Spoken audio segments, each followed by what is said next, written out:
बेटा question number second देख लीजिए आप। देखो क्वेश्चन नंबर सेकेंड में क्या है, क्वेश्चन नंबर सेकेंड में सीधी सी बात पूछी उसने हमसे, अच्छे से पढ़िए उसको। 3.2 पुरानी बुक, 3.1 न्यू बुक। उसमें बोला है, बाद में उठा लेंगे कोई दिक्कत नहीं उसको। ऑन कंपेयरिंग द रेशियो, आपके पास बुक है ठीक। On comparing the ratio A1 upon A2, B1 upon B2, C1 upon C2, find out whether the lines representing following pairs of linear equation intersect at point और parallel और coincident. मतलब आपको बताया गया है, पूछा गया सॉरी, कि आपकी जो लाइन्स है, जो भी आपको लीनियर इक्वेशन दी है, वो इंटरसेक्ट करती है किसी पॉइंट पर, या पैरेलल होती है, या फिर क्या होती है, कोइंसिडेंस होती है। तो मैंने आपको 3 कंडीशंस बताई थी, वापस से एक बार देख लीजिए शॉर्टकट में।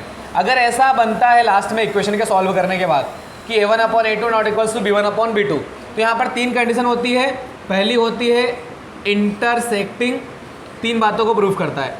दूसरी चीज बताई थी मैंने आपको क्या, पैरेलल, कोई हिंदी मीडियम को तो नहीं बैठा भैया अभी। थर्ड बात हम बताते हैं, सॉरी जो नोट हो जाओ, मैं इसके 3 पॉइंट बता रहा था, है ना। इसका सेकंड पॉइंट होता है यूनिक सॉल्यूशन, क्योंकि इसका ग्राफ कैसा बनता है आपको याद आ रहा होगा, तो कैसा बनता है, इंटरसेक्टिंग वाला बनता है और एक पॉइंट पर कट होता है, इसलिए सॉल्यूशन। इसका क्या होगा, यूनिक, मतलब एक ही सॉल्यूशन मिलता है।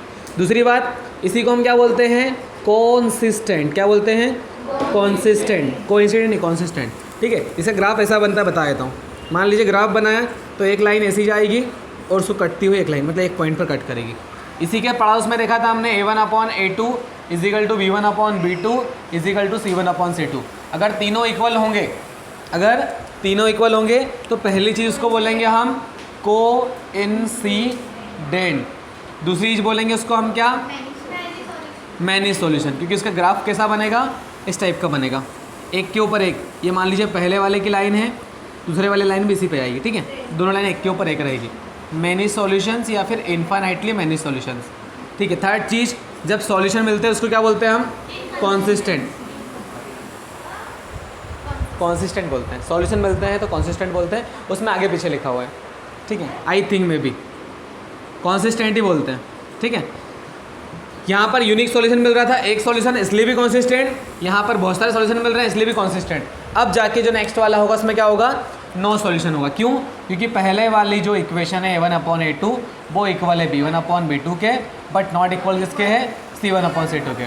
इसको हम बोलते हैं पहली चीज़ पैरेलल, दूसरी चीज़ बोलते हैं क्या, नो सॉल्यूशन, क्योंकि भैया लाइन मिलेगी नहीं, है ना, गुण मिलेंगे नहीं तो ब्याह नहीं होगा बेचारों का, और ब्याह नहीं होगा तो काम ही खत्म, इनकॉन्सिस्टेंट।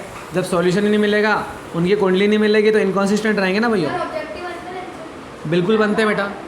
अब हम आते हैं क्वेश्चन नंबर सेकेंड पर। क्या हो गया बेटा, बातें आप बाद में कर लेना। देखो क्वेश्चन नंबर सेकेंड का फर्स्ट सवाल क्या है, 5x माइनस 4y प्लस का 8, 5x minus 7x starting 4y plus 8 7x। अब देखो यहाँ से पहले हम क्या करेंगे, A1 B1 C1 की वैल्यू निकालेंगे। सर ऐसा कैसा पता चला आपको, मैंने आपको बताया था कि जो दो लीनियर इक्वेशन होती है, पहले वाले में A1 B1 C1 रहता है, दूसरे वाले में A2 B2 C2 रहता है। तो A1 की वैल्यू कितनी है आपके पास 5, B1 की वैल्यू कितनी है -4, C1 की वैल्यू कितनी रहती है 8, ठीक है। और यहाँ पर बेटा A2 की वैल्यू कितनी रहेगी 7, B2 की वैल्यू कितनी रहेगी 6 और C2 की वैल्यू कितनी रहेगी। Are you getting my point. अब चेक करते हैं कि इक्वल है कि नहीं। जैसे हम यहाँ पे लिखेंगे A1 अपॉन A2 की value 5/7 comma B1 upon B2 की वैल्यू -4/6। कट करेंगे तो आ जाएगी 2 से 2 बार में, 2 से 3 बार में, मतलब -2/3। C1 अपॉन C2 की वैल्यू देखिए कितनी है 8/-9। तो ये वाला, ये वाले और ये वाले तीनों इक्वल दिख रहे हैं क्या, नहीं दिख रहे हैं। मतलब पहले वाला रूल अप्लाई हो रहा है कि A1 upon A2 not equals to B1/B2। और हमसे सिर्फ पूछा है कि या तो ये इंटरसेक्टिंग होगी या कोइंसिडेंस होगी या पैरेलल होगी। तो हमको क्या लग रहा है, तो हम बोल देंगे lines are intersecting. Linear equation lines are intersecting या लाइन्स आर इंटरसेक्टिंग, है ना, लाइन्स आर इंटरसेक्टिंग। अब आप 2 क्वेश्चन बोलेंगे सर हम कर लेंगे, मैं बिल्कुल जिद नहीं करूँगा, आप करिए दोनों क्वेश्चन। क्वेश्चन थर्ड का क्वेश्चन बताऊँगा, थर्ड वाले का क्वेश्चन मुझे पता है कौन सा बताना है, ठीक है। थर्ड वाले में क्या पूछा है पहले देखिए, आप देखो इसमें 2 क्वेश्चन है जो तो कर ही लोगे आराम से, आप नहीं बनेंगे तो बता दूंगा आप लोगों को। अब थर्ड वाले क्वेश्चन में देखो क्या पूछा है, अच्छे से पढ़िए। थर्ड वाले क्वेश्चन में पूछा है हमसे on comparing the ratio a1/a2 b1/b2 c1/c2 find out whether the following pair of linear equation consistent और इनकॉन्सिस्टेंट। आपको सिर्फ इतना बताना है कि कॉन्सिस्टेंट है या और इनकॉन्सिस्टेंट है। तो देखो यहाँ तक की प्रोसेस तो सेम रहेगी, यहाँ तक की प्रोसेस सेम रहेगी। हेलो इधर, यहाँ तक की प्रोसेस क्या रहेगी, सेम रहेगी। किसी के ख्यालों में नहीं खोना है ना तो दुनिया के दाखिल हो जाए, हाँ तो उधर नहीं देखना अभी, ठीक है। अब देखिए बेटा, अगर ऐसा आएगा तो क्या होगा, कॉन्सिस्टेंट, ऐसा बनेगा तो भी क्या होगा, कॉन्सिस्टेंट, और ऐसा बनेगा तो क्या होगा, इनकॉन्सिस्टेंट। इतना सा बताना है हमको। एक सवाल मैं बता रहा हूँ आपको डिफ़िकल्ट वाला, थर्ड नंबर का सवाल बता रहा हूँ, वही आपको दिक्कत देगा। तो थर्ड नंबर का सवाल है 3/2 और x प्लस में क्या लिखा है 5/3y इक्वल में 7। चलिए आगे क्या लिखा है 9x - 10y इक्वल में, चलिए बहुत आसान सवाल है, बहुत प्यारा सवाल है आपके स्क्रीन के सामने। यहाँ पर a1 की वैल्यू कितनी है 3/2, b1 की कितनी है 5/3। भैया बता देना इसमें दिख भी रहा है कि नहीं, तो आप मैं वैसे ही चलाते हैं यहाँ पे। और स्टार्ट करा भी है कि नहीं, हाँ ऐसा होता है धोखा अपने साथ ही। तो चलिए 9, b2 की वैल्यू -10 और c2 की वैल्यू 14। क्या सही लिखा है बिल्कुल अपना सवाल, बिल्कुल सही लिखा है। चलिए तो बेटा देखिए यहाँ पर पहली बात ये अपॉन में है, तो इसको पहले लिखिए a1/a2। तो आपको पता होगा पहले ऊपर वाली वैल्यू फिर बड़े वाला अपॉन, ठीक है, नीचे वाली वैल्यू।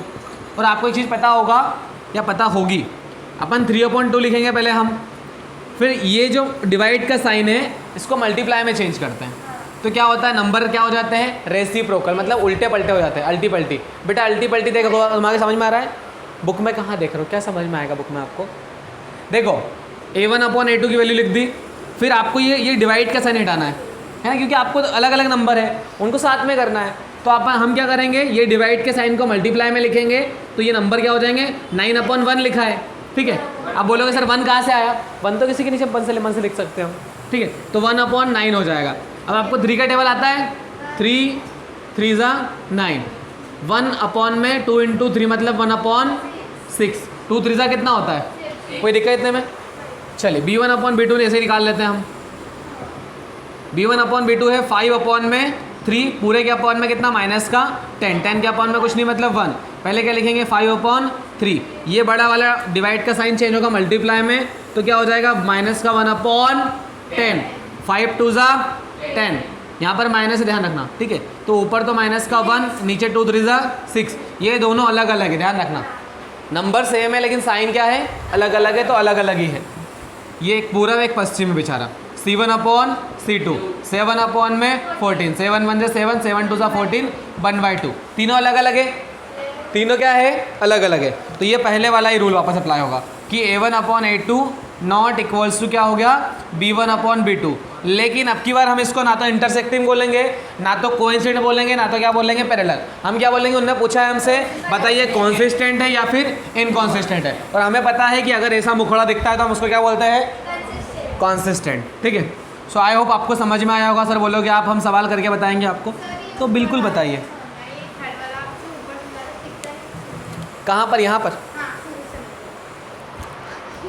चलो कोई बात नहीं। देखिए बेटा सबसे पहली बात वैल्यूज़ दे के रखिए। a1/a2 की वैल्यू निकालने में कोई दिक्कत नहीं होनी चाहिए, क्योंकि x के साथ क्या होता है a1, y के साथ होता है b1, लास्ट वाला होता है c1, ठीक है। ये वैल्यू रखने में दिक्कत क्या आपको। अब हमको यहाँ पे a1/a2 लिखना है, तो यहाँ पे 3/2 a1 की वैल्यू है, और ये अपॉन लिखा है, अपॉन लिख दिया और वैल्यू नीचे के लिख दी 9। अब हमको पता है कि ये अलग बिल्कुल लिखी वैल्यू, हम उसको सिंपल बनाएंगे ना, ये कॉम्प्लेक्स है, कॉम्प्लेक्स मतलब क्या डिफिकल्ट है, ठीक है। तो हम उसको पहले 3/2 लिखेंगे ऊपर वाला। अब यहाँ पे डिवाइड का साइन है, किसका साइन है ये डिवाइड का। अब डिवाइड के साइन को हम मल्टीप्लाई में चेंज करेंगे, तो यहाँ पर ये जो नंबर है 9/1 वो क्या हो जाएगा 1/3 के टेबल से 9 कितनी बार में कटेगा 3 बार में घटेगा, ठीक है। तो यहाँ पर ऊपर का ऊपर मल्टीप्लाई, 1 ऊपर अकेला बचा है, 2 3 कितना हो जाएगा 6। Same to same rule apply यहाँ पर V1 अपन V2, V1 की वैल्यू कितनी है 5/3, अपॉन में कितना है -10। आप 5/3 को लिखिए सेम टू सेम, ठीक है। और ये नंबर क्या हो जाएगा रेसिप्रोकल। रेसिप्रोकल क्यों? क्योंकि यहाँ पे ये मल्टीप्लाई डिवाइड का साइन किस में चेंज होगा, मल्टीप्लाई में, तो 1/10 हो जाएगा। 5 2 ज़ा 10, यहाँ पे माइनस का साइन इसलिए क्या हो जाएगा माइनस का 1/6। 1/6 क्यों? 3 2 ज़ा 6। C1/C2 7/14 लिखा है, 7 1 ज़ा 7, 7 2 ज़ा 1/2। ये माइनस, ये प्लस का या माइनस का अलग अलग है, सेम नंबर है लेकिन क्या अलग अलग, इसलिए अब तो अलग अलग ही मानेंगे उसको हम, ठीक है। एक पूर्व एक पश्चिम अलग अलग है दोनों। तो यहाँ पर कोई भी इक्वल है क्या? नहीं है। और क्या है? इसलिए कॉन्सिस्टेंट है, बस।